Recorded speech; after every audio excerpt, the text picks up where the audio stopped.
오늘 뜻깊은 12주년 기념 예배에 하나님께서 또 이곳을 보내주셨고, 또 우리 존경하는 우리 친구 목사님, 조 목사님이 또 초청해 주시고, 또 성도 여러분들이 오늘 이렇게 기쁨으로 성전에 모이셔서 같이 말씀을 묵상하게 된 것을 하나님께 감사드립니다. 잠깐 기도하시겠습니다. 살아계신 하나님, 하나님 말씀을 저희가 듣기 원합니다.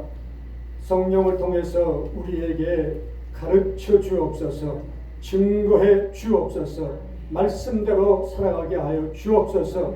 지혜와 계시의 영으로 우리의 심령을 하나님 감동시켜 주시옵소서. 예수님의 이름으로 기도합니다. 아멘. 여러분, 제가 우리 조 목사님을 존경하는 많은 이유가 있지만 그 중에 하나만 소개하면, 야구로 한번 비교해 볼 때 야구 감독이 타순을 정할 때 제일 신경 쓰는 순서 중에 하나가 1번 타자예요.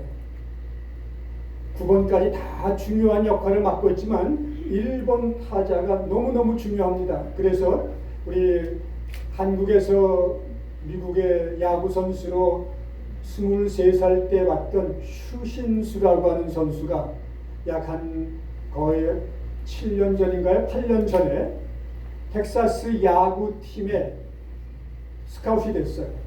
그래서 7년간 얼마 1억 3천만 불이라고 하는 계약금을 받고 7년 동안 성공적으로 1번 타자 역할을 하고 한국으로 최근에 돌아갔다고 해요. 거의 1년에 200만 불 정도인가요?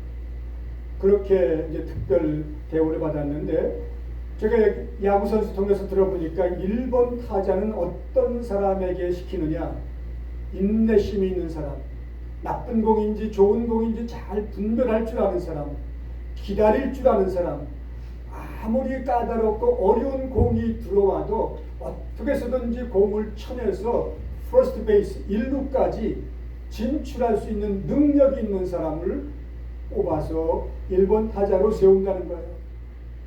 그래서 2번 타자, 3번 타자, 4번 타자가 점수를 만들어낼 수 있게끔 개척하는 그런 특별한 임무를 갖고 있다고 그러더라고요. 하나님이 저에게는 1번 타석에 들어설 수 있는 기회를 허락해 주시지 않으셨어요.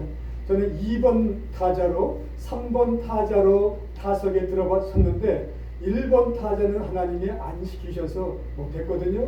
근데 우리 조 목사님은 1번 타석을 1번 타자로서 우리 알칸사에서도 또 우리 필라 지역에서도 2번씩이나 하나님이 들어서시는 걸 보면 여러분 마땅히 존경해야 될 그러한 귀한 목사님이십니다. 사모님과 함께 온 가족이 또 성도 여러분들과 함께 지난 12년 동안 하나님의 교회를 세우는 일에 귀하게 헌신하신 것 정말 치아드리고, 하나님께서 계속 또 성장시키시고 자라게 하실 줄 믿습니다. 아멘. 우리 목사님 또 사모님 우리 존경하고 사랑합니다. 우리 다 같이 한번 박수로 크게 정해 주시기 바랍니다. 목사님, 우리 1번 타자 아무나 하는 거 아니라고 그랬죠? 예, 하나님이 특별한 그런 그 목적으로 1번 타자의 사명을 주신 줄 믿습니다. 오늘 우리 한번 다 같이 우리가 건축해야 될 성전, 이런 제목으로 묵상할 텐데, 첫째, 교회란 무엇인가? 너무너무나 상식적인 질문 같지만은 다시 한번 생각해 보시죠. 여러분, 많은 사람들이 교회란 무엇이냐 이렇게 물어봐요. 근데 사실은 이것이 잘못된 질문입니다. 여러분, What is the church? 하게 되면 엉뚱한 대답이 나오기 쉽거든요. 예를 들면 교회란 건물 아니겠어? 이렇게 생각합니다. 빌딩. 교회란 무엇이냐 하면 글쎄, 교회란 감독님 계시고 목사님 또는 장로님, 권사님, 집사님 같은 분들이 같이 일하는 조직이나 하나의 제도를 연상하게 되죠. 또 교회란 무엇이냐라고 묻게 되면 글쎄, 교회는 아마 천주교, 감리교 또는 장로교 같은 교단 또는 교파를 의미할 거야. 이렇게 맞는 것 같지만 사실은 엉뚱한 대답이 나오게 되거든요. 그러면 교회에 대해서 어떻게 물어봐야 올바른 대답이 될까? What is the church가 아니라 Who is the church? 누가 교회냐? 이렇게 물어봐야 올바른 대답이 나오게 되는 거예요. 여러분 고린도전서 1장 2절 우리 한번 읽으실 수 있으면 천천히 한번 읽어보시죠. 고린도에 있는 하나님의 교회 됐어요. 고린도는 지금의 그리스에 있는 항구 도시죠. 고린도에 있는 하나님의 교회, 여기까지는 뭐 설명이 필요 없어요. 그런데 교회를 건물 몇 번지 주소 안 쓰고 뭐라고 썼어요? 곧 교회란 무엇이냐? 그리스도 예수 안에서 거룩하여진 사람들. 그래서 교회란 뭐냐? 성도, holy people, 거룩한 무리들, 사람들. 또 다른 말로 성도로 부르심을 입은 사람들, 이런 얘기예요. 그러니까 교회가 건물도 아니고 조직이나 제도도 아니고 성경에서 말하는 교회는 무엇을 의미한다? 사람을 의미하는구나. 예수님 통해서 하나님 보시기에 거룩하여진 사람들, 이런 얘기예요. 또 각처에서 모든 곳에서 우리들의 주 되시고 저들의 주가 되시는 예수 그리스도의 이름을 높이며 찬양하며 부르는 사람들, 그 사람들이 교회인데 나는 그러한 고린도 지역에 있는 그런 사람들에게 이 편지를 보냅니다 하고 사도 바울이 말했거든요. 자, 그렇기 때문에 성경적인 교회는 건물도 아니죠. 조직 또는 제도도 아니죠. 또는 교단, 교파도 아니고 뭐예요? 사람들을 의미한다고 하는 그런 얘기예요. 어떤 사람들이요? 예수를 구주로 믿어서 죄를 용서받았어요. 하나님 보시기에 죄가 전혀 없는 깨끗한 사람, 의로운 사람으로 인정받았어요. 그리고 예수님을 주인으로 모시고 살아가기 때문에 세상 사람들과는 질적으로 다른 거룩한 사람들이에요. 누가 보시기에? 하나님 보시기에. 내가 완전해졌다, 거룩하다는 얘기가 아니라 하나님이 그렇게 거룩하게 봐주시기 때문에 우리는 성도, saint라고 하는 이름을 붙일 수가 있게 되는 거죠. 그리고 주 예수 그리스도의 이름을 높이며 부르며 찬양하는 이런 사람들이 곧 교회가 되는 거예요. 그래서 여러분 이런 찬송 아세요? 그대는 아는가 그대 몸은 주님이 살아계신 성전인걸. 그대는 아는가 그대 몸은 주님이 살아계신 뭐예요? 성전인걸. 우리 다 같이 불러볼까요? 그대는 내 몸은 교회라오. 내 몸은 교회라오. 내 몸은 교회라오. 주님이 살아계신 교회라오. 다 같이요. 우리는 교회라오. 우리는 교회라오. 우리는 교회라오. 주님이 살아계신 교회라오. 여러분 뮤지컬 우리가 지금 한 거나 마찬가지예요. 내 몸이 성전이고 내가 교회고 예수를 믿어서 죄사함 받고 거룩하여지고 언제 어디서나 예수님하고 주의 이름을 부르는 나와 여러분과 우리 모두가 교회라고 하는 사실을 생각하면서 우리를 성전으로 삼아주신 주님께 감사해야 되겠어요. 여러분 그러면 교회는 마치 무엇과 같으냐? 오늘 읽은 말씀에 의하면 교회는 하나님의 밭과 같다고 그랬고요. 하나님의 빌딩, 건물, 집과 같다고 되어 있죠.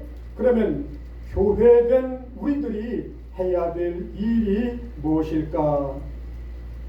여러분 오늘 말씀 10절 보게 되면 사도 바울이 내게 주신 하나님의 은혜를 따라 내가 지혜로운 건축자와 같이 모든 사람이 집을 지을 수 있는 무엇? 파운데이션, 터를 닦아두었습니다. 그래서 다른 사람들이 다 내가 닦아놓은 터 위에 집을 지어 나가게 되는데, 여러분 집을 지을 때 정말 뭐 해야 된다고요? 조심해서 신경을 써서 정성을 다해서 각자 내가 닦아놓은 예수 그리스도라고 하는 파운데이션 위에 각자의 교회를 잘 세워나가야 합니다. 이런 얘기예요. 그래서 여러분 이런 찬송 기억나세요? 세상 모든 사람들 집을 짓는 자니, 다 같이요. 반석이나 아니면 모래 위에 짓네. 우리 구주 오셔서 지은 상을 줄 때 반석 위에 세운 집 무너지지 않네. 그 다음에 사도 바울이 말하는 거예요. 잘 짓고 잘 짓세, 우리 집 잘 짓세. 만세 반석 위에 나 우리 집 잘 짓세. 만세 반 잘 짓고 잘 짓세, 나의 집 잘 짓세. 만세 반석 위에 나 나의 집 잘 짓세. 여러분 교회 건축을 했다, 교회 건물을 구입했다 하면 다 끝날까요? 그것도 귀한 거지만 진짜 지어야 될 집은 뭐예요? 내 몸이 성전이기 때문에, 내가 교회이기 때문에 나라고 하는 내 집, 내 교회를 정말 잘 예수 그리스도의 파운데이션 터 위에다가 조심스럽게 정성을 다해서 최선을 다해서 잘 지어나가는 것이 우리들의 신앙생활의 여정인 것입니다. 아멘. 여러분 하나님의 집을 지어나갈 때 가장 중요한 것이 무엇일까요? 우리 11절 다 같이 읽어보실까요? 이 닦아둔 것 외에 능히 다른 터를 닦아줄 자가 없으니 이 터는 곧 예수 그리스도라. 아멘. 이미 터는 닦여있기 때문에 우리가 터를 닦기 위해서 고생할 필요가 없어요. 예수님이 내 인생, 내 믿음의 집을 세우는 기초가 되시는 거죠. 여러분 그러면은 하나님의 집을 지어나가고 하나님의 교회를 건축해 나가는데 어떠한 재료들을 내가 써야 될까? 여러분 다 같이 한번 읽어보실까요? 만일 누구든지 금이나 은이나 보석이나 나무나 풀이나 짚으로 이 터 위에 세우면 어떤 재료가 나와요? 금, 은, 그 다음엔 보석 같은 이러한 재료가 있고요. 그 다음에 보게 되면 나무나 풀이나 그 다음에 짚과 같은 재료가 있다라고 크게 두 종류가 나오게 되죠. 네. 자, 그 다음 금, 은, 보석과 같은 재료들, 그런가 하면 어떤 특징이 있을까요? 여러분 금, 은, 보석, 첫째, 캐내기 힘들어요. 땅을 파고 땀 흘리며 수고를 하고 애써야 찾을 수가 있죠. 구하기가 어렵고요. 그 다음에 그 값이 비싸기 때문에 많은 돈을 지불해야만 되는 거예요. 그런데 두 번째 머티리얼들, 나무나 풀이나 지푸라기는 어떤 거예요? 흔하죠. easy, 쉽게 구할 수 있어요. 그 다음에 뭐예요? 아주 싸요. 예수 그리스도라고 하는 파운데이션 터 위에 내 믿음의 집을 세워나가는데 힘들게 어렵게 비싼 값을 치면서 집을 지을 수도 있고 쉽게 애쓸 필요 없이 적당히 내 믿음의 집을 세울 수도 있다고 하는 것입니다. 여러분, 가장 중요한 차이점이 있다면 뭘까요? 금과 은과 보석은 맨 처음부터 그렇게 반짝반짝거리는 아름다운 것이 아니죠. 처음에 캐랬더니 뭐와 섞여 있나요? 흙 또는 돌과 또는 다른 불순물들과 섞여 있어요. 금이 또는 은이 또 다른 값비싼 보석 같은 재료들이. 그런데 금, 은, 보석이 어떤 과정을 거치나요? 재련소에 들어가서 뜨거운 불 속을 통과하면서 모든 불순물들은 녹아서 없어지고 다른 곳으로 배출되고 마지막에 끝까지 불의 그 뜨거운 열을 받으면서도 녹지 않고 사라지지 않고 견뎌낸 그것이 금과 은과 보석이죠. 그래서 이건 뭐예요? Refined by fire.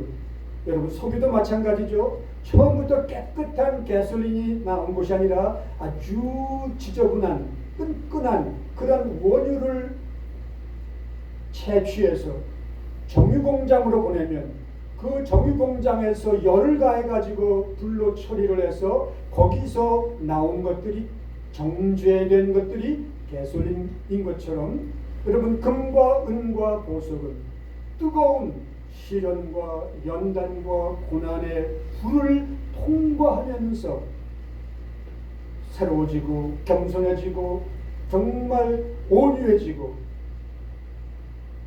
이렇게 변화된 성품을 우리가 말한다고 할 수 있겠죠. 그러면은 나무나 풀이나 짚은 뭘까요? 한 번도 불을 거쳐간 적이 없어요. 그냥 내추럴 100% 100% 있는 그대로 된 겁니다. 이게 엄청난 차이가 있는 거예요. 그냥 여러분 내추럴 한 번도 주님의 성령의 불에 의해서 주님의 손에 의해서 다듬어진 적이 없고 타고난 성격 그대로 성질 그대로 자기 습관 그대로 예수를 믿고 교회 생활한다면 나무나 지푸라기나 풀로 믿음의 집을 짓는 거와 똑같은 것이죠. 한번 여쭤볼게요. 여러분, 내가 예수를 믿으면서도 화를 잘 내요. 여러분, 화내야지. 어떻게 하면 좀 더 무섭게 화를 낼 수 있을까? 연습해 보신 분들 계세요? 훈련 받아본 분 계세요? 어떻게 하면 질투를 좀 더 세게 잘할 수 있을까? 질투 잘하기 위해서 노력해 보셨고 책을 가지고 공부해 봤어요? 왜? 그런 필요가 없죠. 여러분, 자녀들이 거짓말 부모님으로부터 특별 교육을 받았나요? 그런데 한 번도 엄마 아빠가 가르쳐 준 적이 없는데 3살짜리, 2살짜리 애들이 거짓말을 너무너무 잘해요. 왜 그럴까요? 내추럴, 타고날 때부터. 우리 목회자 심사를 하는데 어떤 전도사님이 그런 얘기를 해요.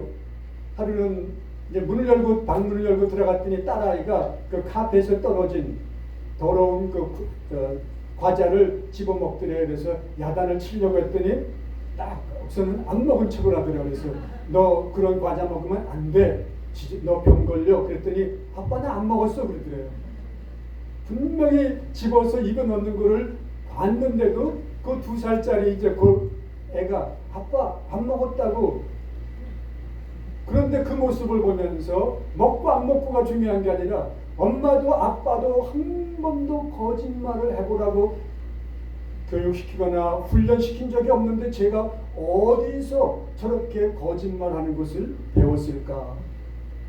그걸 보니까 너무너무 마음이 슬프더라는 거예요. 정말 우리 인간이 죄성을 가지고 태어나기 때문에 누가 가르쳐주지 않아도 거짓말하고 누구에게 배우지 않아도 시기하고 질투하고 화내고 싸우고 그렇기 때문에 이런 것들이 뭐를 통과하면서 성령의 불을 통과하면서 하나씩 하나씩 녹아져서 그래서 금과 은과 보석으로 바뀌어가는 이것이 우리 신앙생활의 집을 지어나가는 과정이라고 말할 수가 있겠죠. 여러분, 왜 금, 은, 보석 같은 것들로 우리 믿음의 집 교회를 나의 교회를 세워가야 될까요? 13절 다 같이 읽어볼까요? 각각 공력이 나타날 터인데, 네. 다 같이 읽어보시죠. 각각 공력이 나타날 터인데 그날의 공력을 밝히리니 이는 불로 나타내고 그 불이 각 사람의 공력이 어떠한 것을 시험할 것임이니라.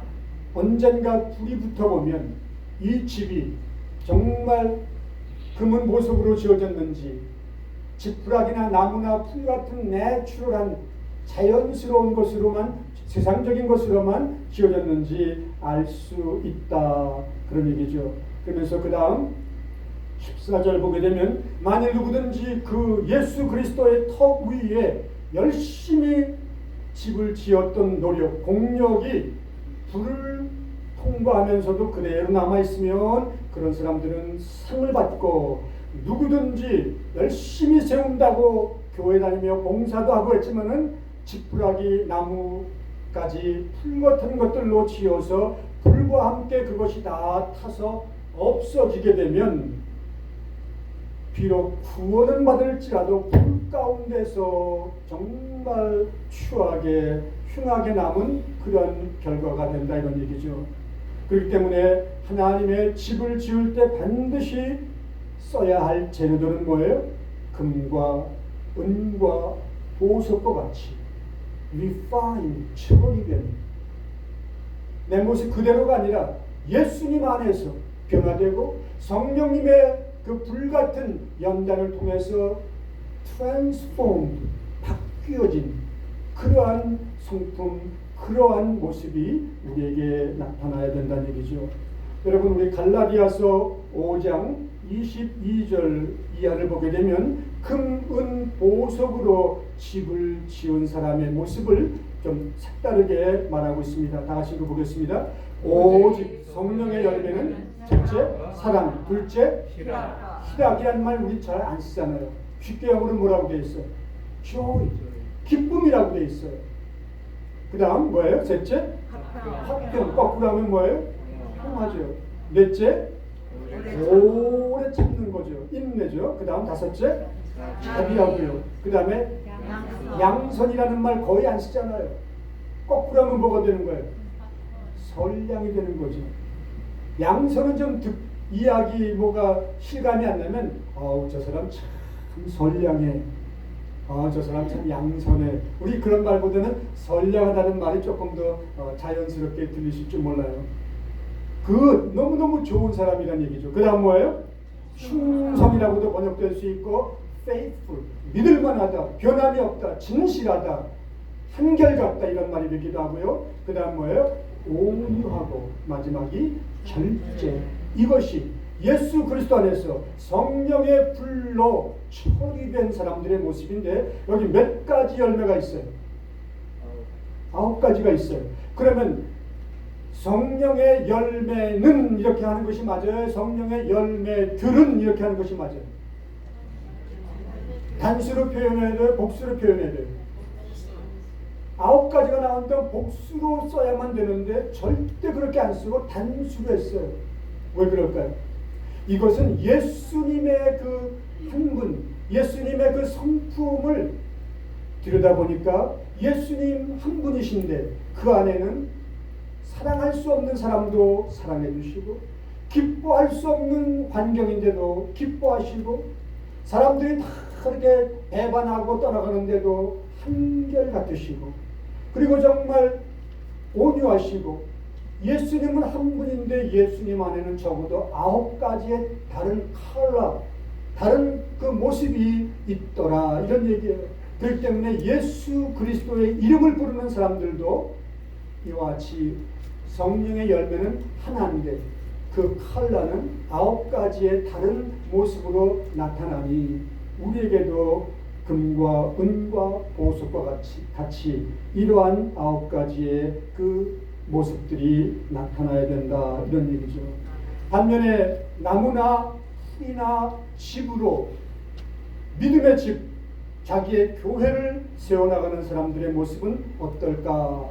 우리 갈라디아서 5장 19절 우리 쉬운 성경으로 다 같이 한번 읽어보겠습니다. 육체가 하는 일은 분명합니다. 곧 음행과 더러움과 음란과 우상 섬기기와 마술과 미움과 다툼과 질투와 반의기와 이기심과 편 가르기와 분열과 시기와 술 취하기와 흥청거리는 잔치 같은 것들입니다. 파티 같은 것, 흥청거리는 아주 무질서한 파티 같은 것들입니다. 전에도 경고했지만 이제 다시 한번 원인 경고합니다. 이런 일을 하는 사람, 이런 사람들은 하나님의 나라에 들어가지 못합니다. 이것이 바로 지푸라기, 나뭇가지, 풀로 믿음의 집, 영혼의 집, 내 성전을, 하나님의 성전을 내 인생에 지어나가는 사람들의 모습이에요. 교회도 다니죠. 세례도 받았어요. 그리고 봉사활동도 그런 대로 했어요. 그런데 한 번도 불에 성령의 불로 연단을 받아보거나 예수 그리스도 안에서 성품이 정말 나는 죽고 정말 새로운 모습으로 이렇게 탄생해서 바뀌어가는 이러한 그 힘들고 어렵고 쉽지 않은 이 과정을 무관심하게 여기고 사소하게 여기고 한평생 신앙생활을 한다면 구원은 얻을지라도 하나님 나라에서 영원한 기쁨과 상급을 누릴 수가 없다고 하는 심각한 얘기입니다. 그래서 그 다음 말이 뭐예요? 누구든지 하나님의 성전을 더럽히면 하나님이 그 사람을 멸하시리라. 하나님의 성전은 거룩하니 너희도 거룩하라, 이렇게 말하고 있죠. 여러분 아마 이런 이야기 알고 계실 거예요. 아주 유능한 건축가가 있었어요. 큰 건설회사에서 오랫동안 일을 했던 그가 은퇴할 나이가 되었거든요. 사장이 그에게 은퇴하기 전 마지막으로 집 하나만 더 지어달라고 부탁했어요. 그 집은 그에게 맡겨진 마지막 프로젝트였습니다. 그는 그 집을 짓기 시작했지만 마음은 딴 곳에 있었어요. 그래서 적당히 싸구려 재료들과 품질이 좋지 않은 제목들을 사용했죠. 그리고 반드시 점검했어야 될 많은 부분들을 그냥 지나쳤어요. 집 짓는 일에는 별 관심이 없었기 때문이죠. 드디어 집이 완공됐습니다. 사장이 그곳을 찾아와 이렇게 말합니다. 이 집이 바로 당신의 집입니다. 이 열쇠를 받으십시오. 내가 당신에게 주는 선물입니다.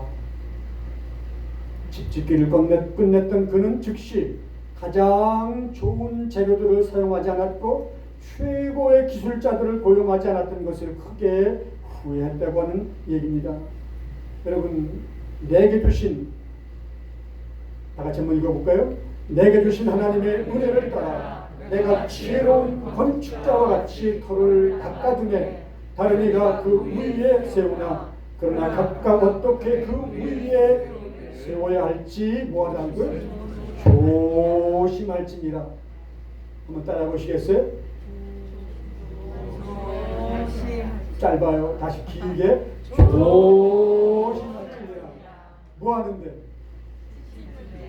내 믿음의 집을 지어나가는데, 주님이 거하실 수 있는 성전이 되도록 내 영혼의 집을 세워나가는데, 세상 사람들처럼 내추럴하게 그냥 화내고 싶을 때 화내고, 뭐 세상 사람들이 하는 일 나도 좀 해보고 싶고, 그렇게 내추럴하게 계속 살아간다면 교회를 다니고 있어도 지푸라기 나무 풀로 지는 것과 같아서 심판에 불이 붙게 되면 비참하게 된다는 얘기죠. 그러나 세상은 그래도 나는 다르게 구별되게, 왜? 하나님의 아들이요 하나님의 딸이기 때문에 절제하며 또 정말 사랑하려고 애를 쓰고 기뻐하려고 애를 쓰고 이렇게 살아가다 보면 금이나 은이나 보석 같은 것들로 집을 지어서 심판의 불 앞에서도 우리는 그 모습을 귀하게 나타낼 수 있다고 하는 겁니다. 제가 그래서 어떤 우리 예배 시간에 자주 부르는 영어 찬송을 한번 번역을 했어요. 한번 다 같이 들어보시면서 한두 번 우리 계속 불러보도록 하죠.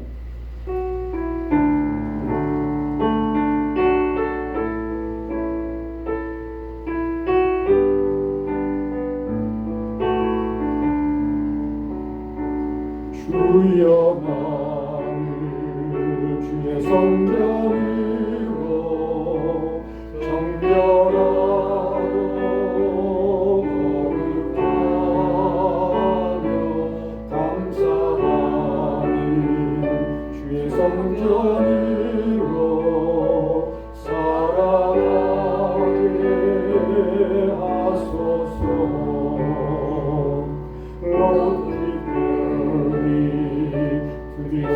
sanctuary, pure and holy, tried and true. With thanksgiving, I'll be your living sanctuary for you. 주여 나를 최성전으로 정결하고 거룩하며 감사하는 주의 성전으로 살아가게 하소서. Lord, prepare me to your sanctuary, pure and holy, tried and true. With thanksgiving, I'll be your living sanctuary for you. 주님, 창립 12주년을 맞이했거든요. 목사님과 함께 교회를 세울 수 있는 그때 그 자리에 있게 하신 것 감사합니다. 지난 12년 동안 함께 섬기게 하신 것도 감사하고요. 하나님, 그런데 진짜 하나님이 원하시는 교회는 건물이 아니라, 조직이나 제도가 아니라, 교단이나 교파가 아니라, 내가 예수를 믿어 죄사함을 받았고 예수님 때문에 내가 허물이 많고 부족한 것이 많아도 하나님은 나를 거룩한 사람으로 봐주신다니 너무 감사합니다. 그래서 나는 성령님 의지하며 날마다 예수의 이름을 부르면서 나도 날 구원하신 예수님처럼 거룩하게 되기를 힘쓸게, 예수님처럼 그 9가지의 아름다운 컬러가 내 성품 속에서 나타날 수 있기를 힘쓸게요. 내가 그래서 이 세상 사는 동안 living sanctuary, 살아있는 움직이는 교회로서, 성전으로서 for you, 주님을 위해서 살아가기 원합니다. 이것이 내 기도요, 이것이 내 고백이요. 창립 12주년을 맞이하는 내가 주님께 드리고 싶은 나의 공헌입니다. 선물입니다. 이런 마음으로 여러분, 나이가 젊으면 젊은 대로, 나이가 이제 6학년, 7학년 됐으면 여러분 그런 대로 우리가 언젠간 하나님 앞에 서게 되는데 내 모습이 초라한 부끄러운 모습이 아니라 금같이 빛나고 은같이 값진 보석같이 주님을 기쁘시게 드릴 수 있는 그런 성전으로 강건하게 세워주시기를 주님의 이름으로 축복합니다. 아멘. 기도하시겠습니다.